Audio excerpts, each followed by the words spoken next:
This is Michael Reeder, CPA, and owner of Reeder CPA Group. Welcome to Reeder's Playbook, where I talk with industry experts about practical strategies and insights that help business owners and entrepreneurs level up. Today I'm talking with Brian Gagnon, a loan officer with Northstar Mortgage. Brian brings nearly 20 years of consultative sales and customer service experience. He's committed to simplifying the mortgage or refinance process and to prioritizing this important financial investment for his clients. Welcome to Reeder's Playbook, everyone. Michael Reeder, CPA, here, your host. I'm with Brian Gagnon today from Northstar Mortgage. What's going on, Brian? Oh, not too much, Michael. Thanks for having me. I really appreciate it. Yeah, it's great to have you. And we've known each other now for, I want to say about, it seems like it's been about maybe 6 months. Like Odell Bowman connected us originally, right? Back in like Yes. the first quarter of 24. Yeah, it was like 5 or 6 months ago, just before you left for Bulgaria. So this has been a Yeah. long time coming. But really appreciate you having me. Yeah, it's great to have you on. Um, tell me the backstory again. Now, are you a life like are you like born and raised in Maine, or did you just get there through life? Just tell me your genesis story about like how you ended up in Maine. Sure. So yeah, I actually am born and raised in Maine. I grew up in Augusta, um, and grew up. My dad was home improvements. Well, he still owns a home improvements business, and he's actually less than a year away from retirement. So, he's kind of always been my role model and inspiration. And so, um, you know, was very fortunate to grow up in Maine. It's a great place to live. Um, and I did go away to college for 4 years, not far away, just outside of Boston at Stonehill College, um, where I studied business, and then jumped at the opportunity to move back to Maine. So I knew ultimately it was a great place to raise a family, and um, so I'm fortunate to be back here. I did have opportunities to sort of start my career in Boston and kind of do that for a while, but we had another sales opportunity where I was opening up new territory and knocking on doors, door to door, floor to floor, so to speak. And so jumped at that opportunity to move back to Maine. Tell us about Northstar Mortgage and how your team has built a strong presence in Maine. Absolutely. So North Star Mortgage, it's sort of a family business, which it isn't unique to Maine. My cousin Jason and his wife Lee own the business. It's been around since 2005, headquartered out of Wyndham. We're licensed in the state of Maine, New Hampshire, and in Florida. Um, and really, is we've kind of made a name for ourselves just by being active members of the community, supporting nonprofits in the area, supporting youth sports programs in the area, and just really, we're right on Roosevelt Trail in Wyndham, which is kind of the main thoroughfare of that area, that Lakes region. I don't know if many of the audience has been to the Sebago Lakes region, but it's a pretty popular tourist area. A lot of people from, especially the Northeast, go to visit there. So um, we're very visible off that main drag there in Wyndham, and um, but even beyond that, just the way we handle and operate our business, um, we're our ability to compete and really um, how we've really gained market share is just by, being not only engaged in the community, but when we're working with people, we are building them a mortgage plan that is catered to what their goals are for that mortgage. And we are also able to leverage our relationships with other um, local businesses that are involved in the loan process. So whether it be the title company or the appraisal management company or the local real estate shop, having effective and efficient communication during the loan process, it puts people at ease because they know they're in good hands during the loan process. But even prior to that, when we're having that initial loan consultation, we're not trying to sell them something. We are trying to build a mortgage plan. Most people never want a mortgage, they need a mortgage. So we are there as the trusted advisor to guide them through the process to really put them at ease because it can be an overwhelming process, especially for someone who's a first-time home buyer and has never gone through this before. So if we can simplify it for them as much as possible and understand that, hey, we're on your team, we're on your side, we're going to do this together, and we're going to do it efficiently and effectively and get you to closing with proactive and effective communication.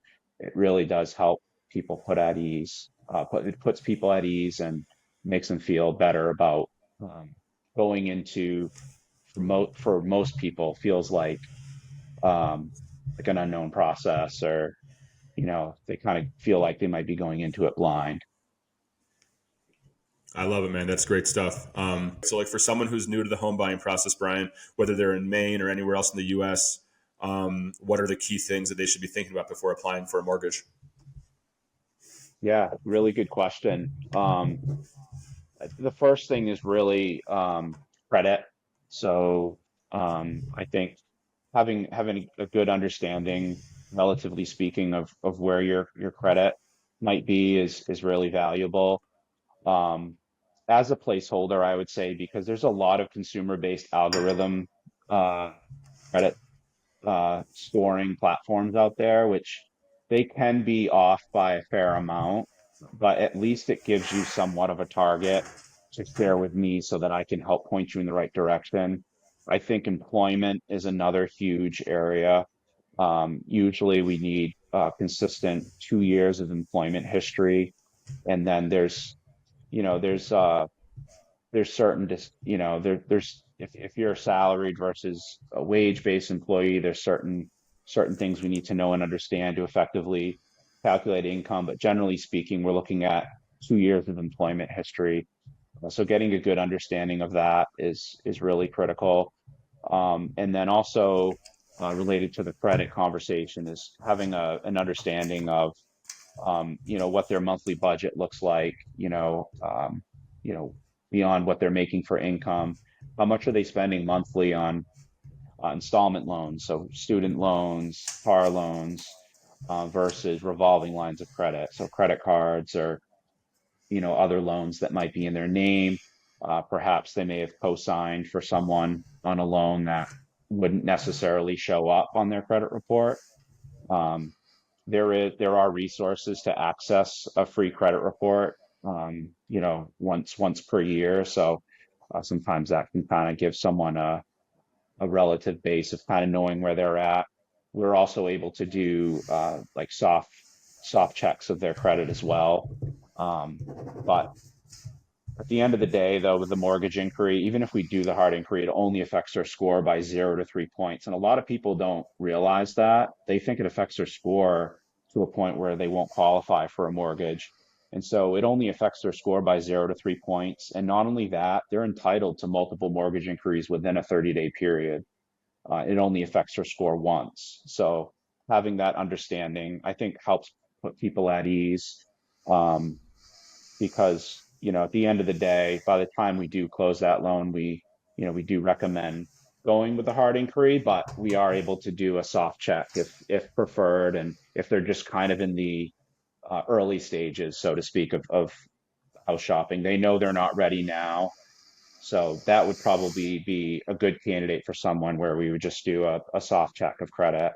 But if they're really highly engaged and purchasing a home is really high on their list, then we obviously recommend the hard inquiry. Got it. Yeah, that's great stuff, man. Let's talk about first-time home buyers. You've no doubt Hmm. there's no doubt you've helped a lot of first-time home buyers navigate the process. What's one piece of advice that you'd give to help first-time buyers, regardless of location, feel more confident in the process? Just I would say, um, talk to a loan officer, talk to your loan officer, talk to someone like me to really understand what goes into preparing to being a homeowner. We're really the first place you should go to. A lot of people will go to a real estate agent first, and it's understandable. They are usually on the front end, and that's why real estate agents are my number one referral partner, and so a lot of the people that I partner with will refer me to these first-time home buyers who need a better understanding of what they need to know from a home financing perspective, but it's also important for me to understand what their goals are for the mortgage too, in addition to analyzing their financial situation. So in most cases, when someone does reach out, especially a first-time home buyer, I always schedule an initial loan consultation. It's like a 15-minute phone conversation just to ask them some of these qualifying questions as far as employment, income, do they know anything about their credit profile, and then kind of pair that with what are your home financing goals. And a lot of that is, well, what have you seen out on the market? Is there a purchase price range that you're hoping to be in, based upon what you've seen on the market? And that kind of leads into, well, what's a comfortable monthly mortgage payment for you? What are you spending on rent now? And what's a comfortable ballpark budget range for you? And then also, they need to have a savings. They need to have some money saved up, generally speaking, for their down payment, their closing costs. Now, having said that, we do have some um, down payment assistance loan programs that can help first-time home buyers, including some newer ones that were released this year, which don't require any down payment. So those have been really exciting because affordability has been by far and above the largest challenge facing first-time home buyers in this market. So loan programs like those down payment assistance programs have been hugely beneficial to a first-time home buyer. But even if they are in a situation where their assets might be a little bit tight, if they have family who'd be willing to gift them funds, that is allowed. um, so oftentimes I found those situations to be really advantageous for first time home buyers if they're able to get some gift funds. And then we can also help them with some other options, some other lender incentives where we can try to help reduce the amount of money that they need to bring to closing. But at the end of the day, it really comes down to what is their financial situation, which I can help them figure that part out, and pairing that and trying to blend that with what their home financing goals are, and just trying to build a mortgage plan that they can feel comfortable and confident in. Um, so I find by, you know, doing doing all of those, really getting a good um, idea and snapshot of what their financial profile looks like and what their goals are for the mortgage, I can help gear them, or point them to a loan program that they can really benefit from. That's great. I love it. And when you're talking about those first time home buyer like down payment assistance programs, does is that like FHA and other similar programs? Yeah, good question. So there is an FHA loan program that offers 0% down. There's also a conventional loan program that offers 0% down as well. Um, in terms of income, the FHA one is a little more lenient as far as the maximum amount of income, sorry, that you'd be allowed to use. So for FHA, it's 140% of the area median income, and area median income is going to be based upon where you're buying that house. So there is actually a website you can go to through Fannie Mae, which does the median income lookup. There's like a lookup tool. You can literally enter your address in to figure out what that area median income is. And so with FHA, they allow up to 140%, which is very generous. And then on the conventional side, they allow up to 80% of the area median income.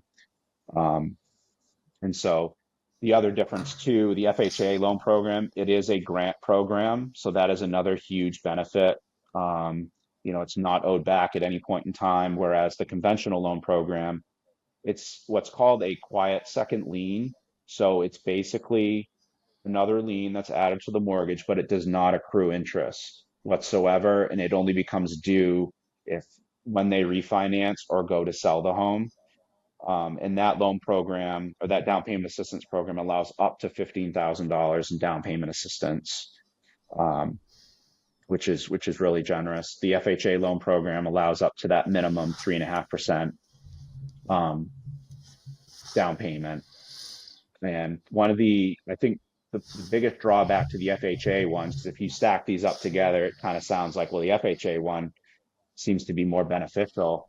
I would say where the FHA one lacks is that its rate is significantly higher than the conventional loan program.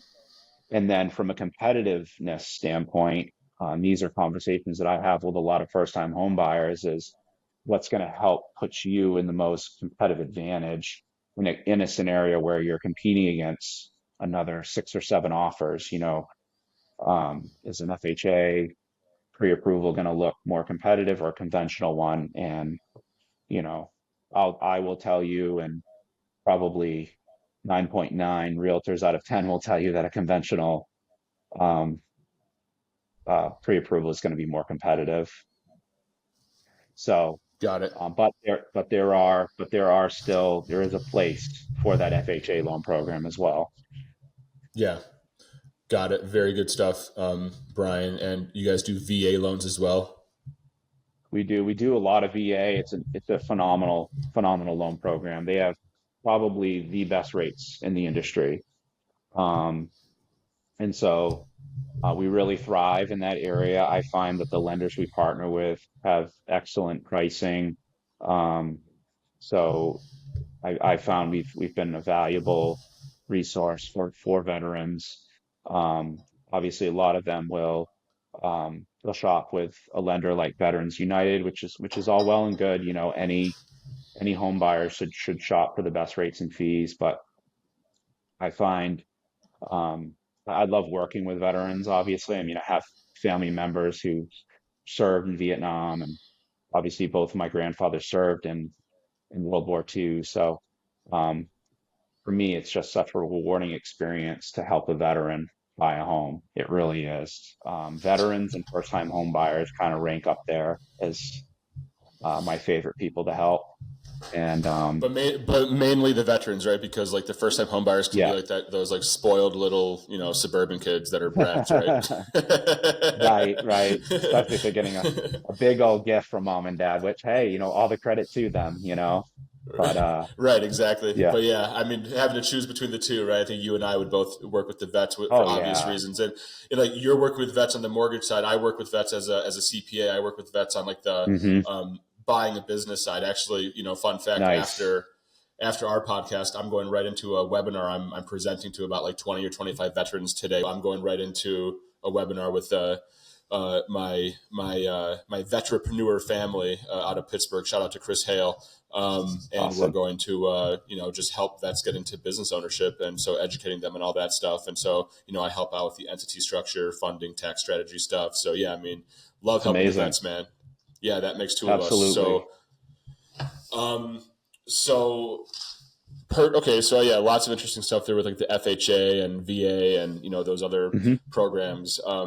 Let's talk about investment properties or like, additional properties, right? Like a lot of real estate Yep. investors that I work with, like one of the things at Reader CPA Group, we're like one of the niches that we have is like we're a CPA from working with real estate professionals and real estate investors, and a lot of the real estate investors Right. I work with are looking to purchase their second home or their third property, whether it's a rental income or long-term investment or just a second home, vacation home. Like what advice do you have for those looking to secure financing for additional properties, and how does that process differ from getting a mortgage for a primary residence?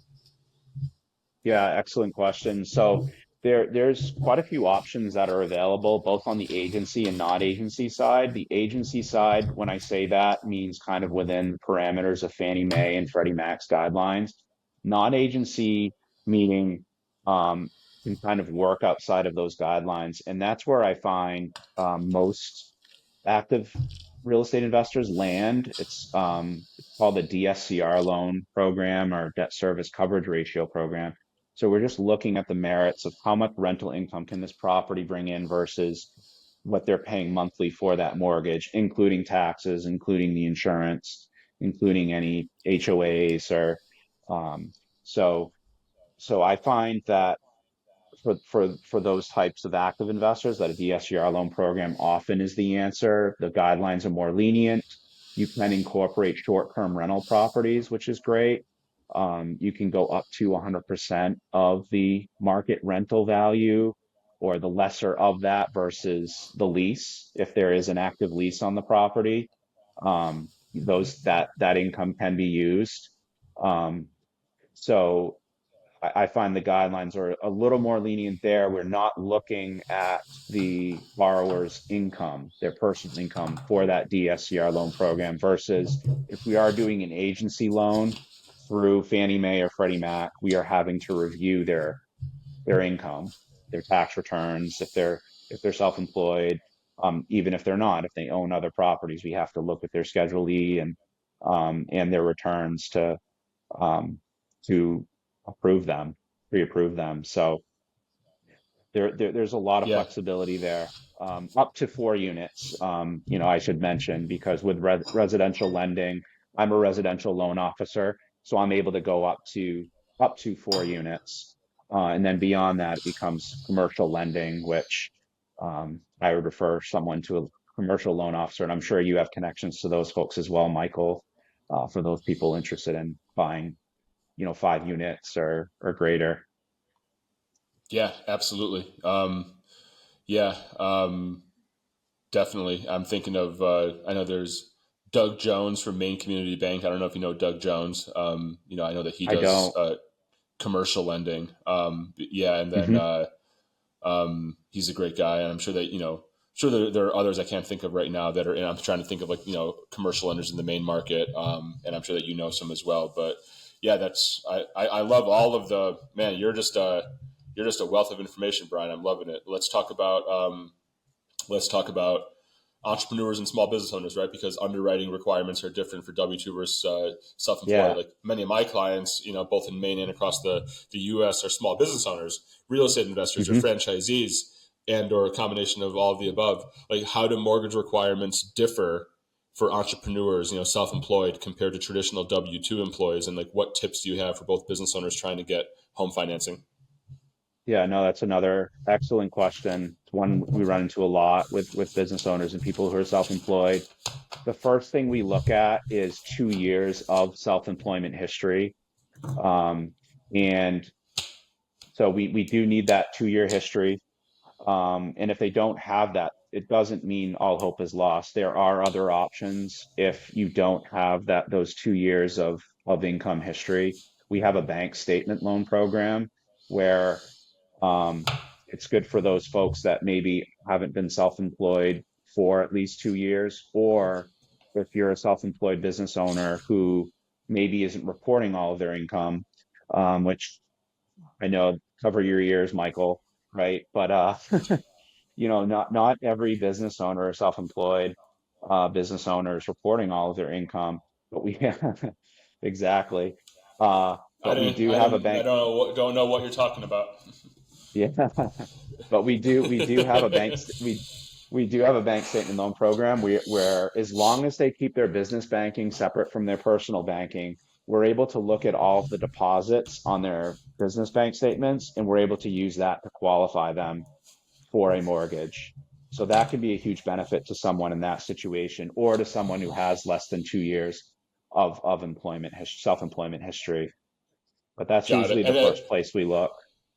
Yeah, and just real quick, just because it just popped top of mind when you were talking, because you mentioned them before, the DSCR loans. Like, isn't that one of the appeals of the DSCR? Is that as long as the applicant can, as long as the rent, the rental value, like the rental income and expenses, cash flow, and they can show sufficient amount of liquidity in their bank Yep, accounts, and that does or their brokerage, they don't necessarily have to submit tax returns on a DSCR loan, which could, exactly.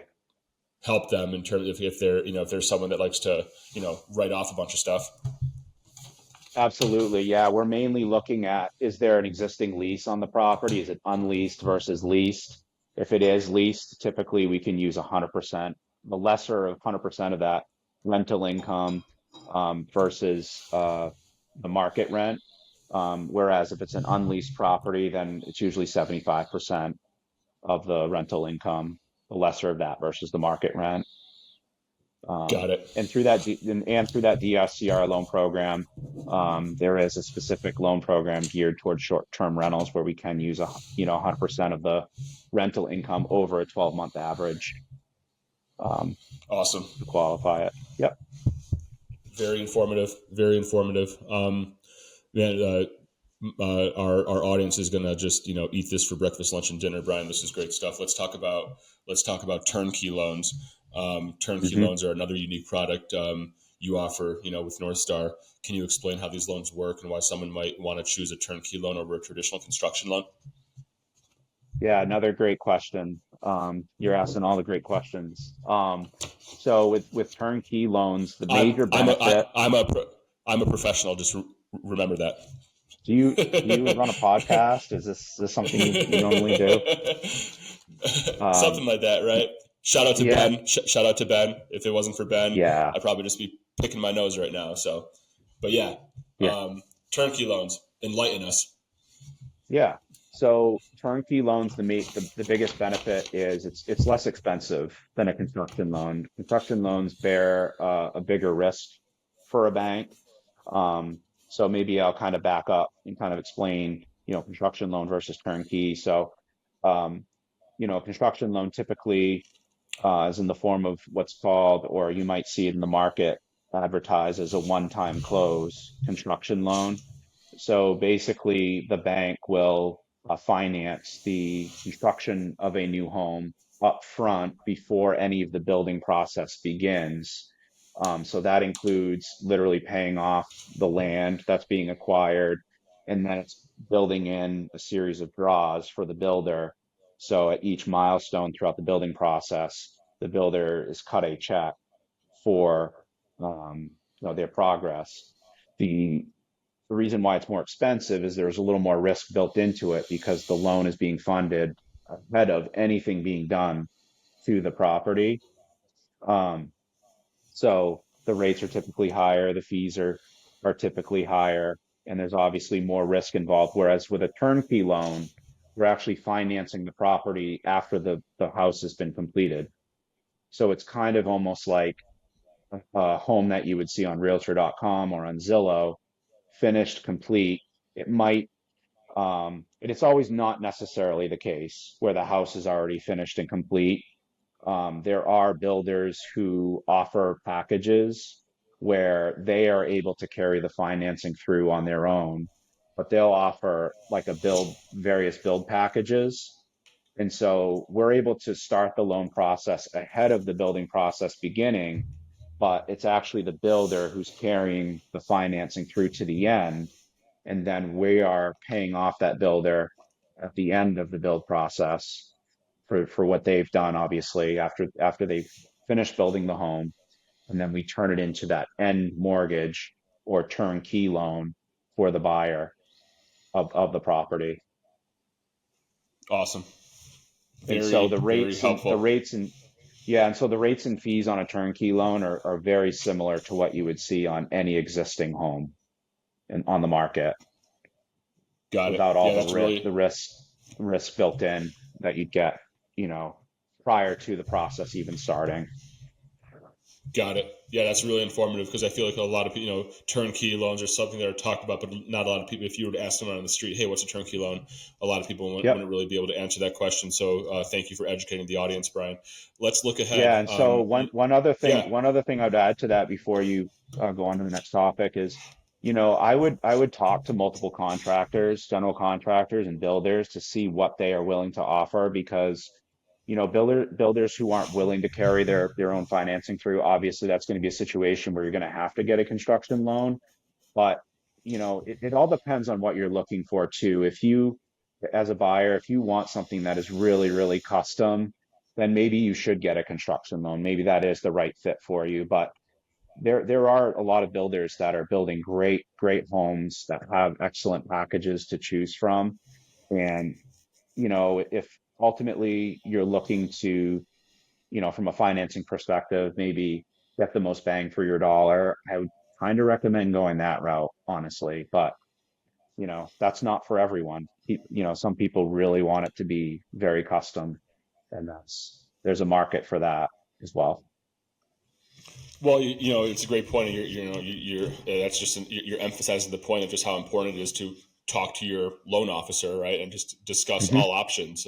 Because talking to Exactly. a professional like yourself, is gonna help chart the path forward for whatever it is that applicant wants to do. So Great stuff, Brian. Let's Yeah, look and ahead. and Yeah. yeah, sorry to interrupt you again. But No, all it's good, man. important. All It's good. important that you mention that, because it's very true. And so from a pre-qualifying perspective, the reason why I ask a lot of these questions in the beginning is it may not necessarily be me who's the best fit to help them, but I know other people in the industry that if there's a better fit elsewhere to get your financing, I'm going to point you in that direction. I'm here to help. I'm not here to sort of, you know, bring this whole magnetic pull back to me, like you must do the mortgage with me if you talk to me.